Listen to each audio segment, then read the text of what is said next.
5वीं सदी का एक ऐसा विश्वविद्यालय जो 800 सालों तक अस्तित्व में रहा, जिसने विश्व से सबसे पहले स्टूडेंट्स और टीचर्स के रहने के लिए हॉस्टल की योजना बनाई, जहां न केवल देश बल्कि दुनिया के कोने कोने से लोग पढ़ने आते थे। इसने कभी किसी को डिग्री नहीं दी, न ही यहाँ अध्ययन की कोई सीमा है। सोचो, इतनी बड़ी यूनिवर्सिटी की फीस कितनी ज्यादा होगी। तो आपको बता दे कि इसमें करीब 10,000 से भी ज्यादा स्टूडेंट्स हैं और 2,000 टीचर्स हुआ करते थे। लेकिन हैरत की बात तो ये है कि सारी पढ़ाई बिल्कुल फ्री में हुआ करती थी। Theology, grammar, logic, astronomy, metaphysics, medicine और फिलोसफी जैसे सब्जेक्ट यहाँ लेक्चर और डिबेट के माध्यम से पढ़ाए जाते थे। तक्षशिला यूनिवर्सिटी के बाद अगर दुनिया में कोई दूसरी सबसे पुरानी और प्रसिद्ध यूनिवर्सिटी कोई थी तो वो थी बिहार में बसी नालंदा यूनिवर्सिटी। नालंदा की लाइब्रेरी में ज्ञान का खजाना था। यहाँ की लाइब्रेरी उस समय दुनिया की सबसे बड़ी लाइब्रेरी थी। इस लाइब्रेरी को धर्म कुंज के नाम से भी जाना जाता था, जहाँ पुराने से पुराने ग्रंथों,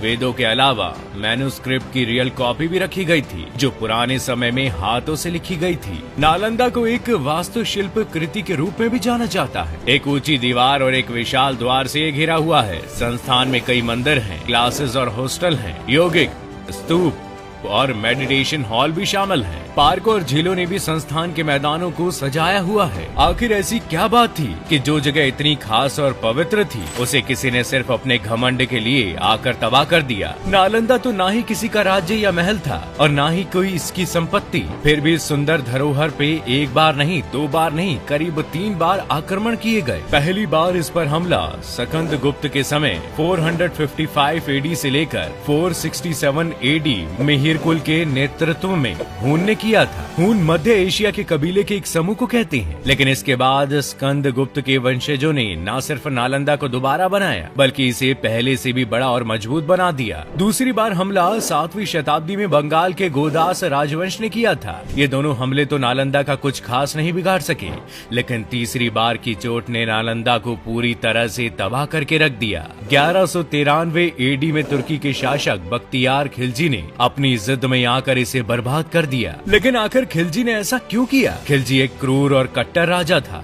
एक बार उसकी तबीयत बहुत ज्यादा बिगड़ गई। किसी भी हकीम की कोई भी दवा काम नहीं आ रही थी। तभी खिलजी को किसी ने सलाह दी कि वो नालंदा के प्रिंसिपल से एक बार अपना इलाज करा ले। लेकिन खिलजी बहुत ही कट्टर मुसलमान था, जो किसी गैर मुस्लिम से अपना इलाज कराने को तैयार ही नहीं था। और अंत में जब तबीयत और बिगड़ती गई, तब वो राहुल श्री भद्रा से मिलने को तैयार हो गया। और यहाँ उसने उन्हें गलत साबित करने के लिए उनके सामने शर्त रखी कि मैं किसी हिंदू के हाथ से दवा नहीं खाऊंगा। तब राहुल श्री ने उसे कुरान दी पढ़ने को, जिसे पढ़कर वो कुछ ही दिनों में ठीक हो गया।